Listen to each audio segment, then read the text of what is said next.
Ethereum is on the verge of a massive breakout of easily over 25%.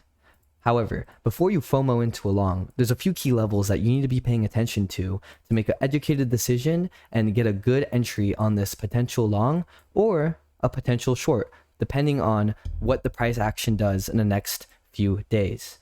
Taking a look at the weekly chart, zooming out, you can see that there is this triangle formation that we have just broken out of and are retesting right now. We broke above, we closed the candle above, and although we wicked below, the price is currently still above this support. Now, there's 2 days left before this candle closes and a new one opens on the weekly. If in 2 days from now we remain above this support right here, that could be enough to see some sort of massive pump out of Ethereum up to this next resistance up here around 4,800. Now, I actually would be very careful and wary of doing that, especially right now, because if you zoom in on the daily, you can actually see that we are up against this very, very strong resistance zone. We can see that we did have an attempted breakout a couple times, but each time we wick above and fall right back below. If you just look at the last few times we were near this point, we were unable to get above it. And just like how history repeats itself, we are still looking like we're struggling to get above. However, I wouldn't take a short either. You can see that we're wedged in between this resistance up here and the support down here. And there's not a lot that the price can do right now. We're kind of stuck in this limbo state. But if we break below this on the retest, that could be enough to take a short. If we break above on the retest or above here on the retest, that could be enough to take a long. So there's definitely a lot of things to look out for. I would actually say there's a strong argument to be made that there's certainly, more indicators pointing towards going into a short, believe it or not. And the reason for that is if you look at the momentum indicators back on the weekly, you can see that we're starting to curl downwards here, right? And we're also a little bit on the upper band of this RSI here at around 65. So because of that, the momentum indicators are more closely aligned with the theory that we're overextended. We had this massive upward move here, and now we're currently somewhere at, right underneath, butting up against resistance, and that we might need to cool down a little bit before, continuing on with this bull run, So there's definitely that to pay attention to. Additionally, if you want to look at the momentum indicators on the daily, you can see how we've been overextended here for many, many, many days. And, historically, you don't tend to get long periods before going back down. Long periods of, being positive momentum like this. You can see the RSI and the waves being super overextended like this always leads to it falling down.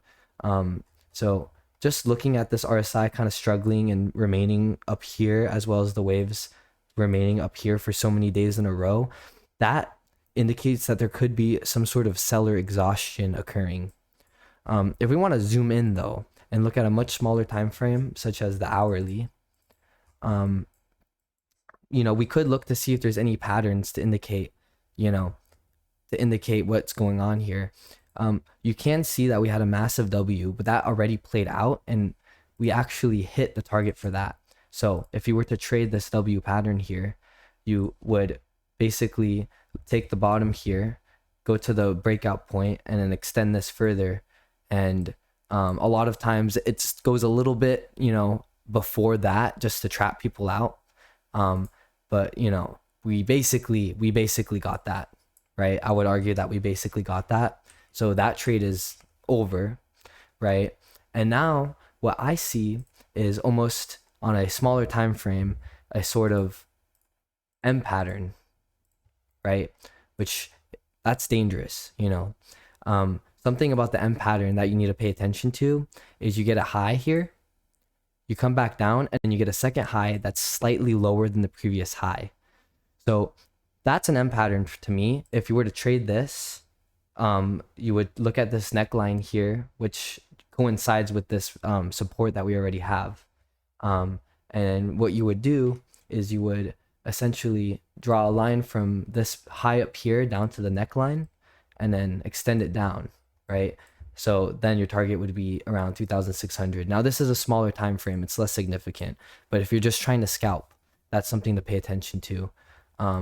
Otherwise, you have this huge, massive M forming, which is very scary, right at resistance, right? This is the resistance zone, and you have these two highs, and the second high is lower than this high. That is very concerning. So that's something to pay attention to. At the end of the day, Ethereum is going to go up if Bitcoin goes up, and it's going to go down if Bitcoin goes down somewhat, which is why I did want to take a look at Bitcoin real quick and see what the conditions are for Bitcoin. As you can see with Bitcoin, there's not a lot of support and resistance levels that we can look at because we're currently at a price discovery mode where we recently hit an all-time high of 104,000. Instead, all we really have to go off of is patterns and momentum indicators. Looking at the patterns, you can see here that we did have an impulsive move up followed by a flag pattern and another impulsive move up. This second impulsive move is a similar length in measurement to this one down here, indicating that it's probably ended. And you can see the start of what is likely going to be another sort of consolidation. Now, during this consolidation, we might see money flow down into the altcoins, and this could be actually a very bullish pattern for the altcoins. However, the momentum indicators do tell a different story. You can see here a red dot showing, flashing on the weekly chart on the waves, as well as an RSI that has been at the high 70s for the past month. Not to mention, you can see this RSI coming up a little bit lower than the highs back here that we saw in around March. So that typically shows seller exhaustion when you see that type of behavior on the RSI. So I actually think that there's mixed messages going on with Bitcoin. I certainly wouldn't take a trade because there's no clear areas for a short or for a long. But just looking at the pattern of Bitcoin, we might be ready for a little bit of consolidation here. And it's during this consolidation phase that might allow money to trickle into Ethereum and play out the bullish scenario of 25% that I revealed in the beginning of this video. So that's it for this video. Thank you guys for watching, and let me know down in the comments any other cryptos you want me to take a look at.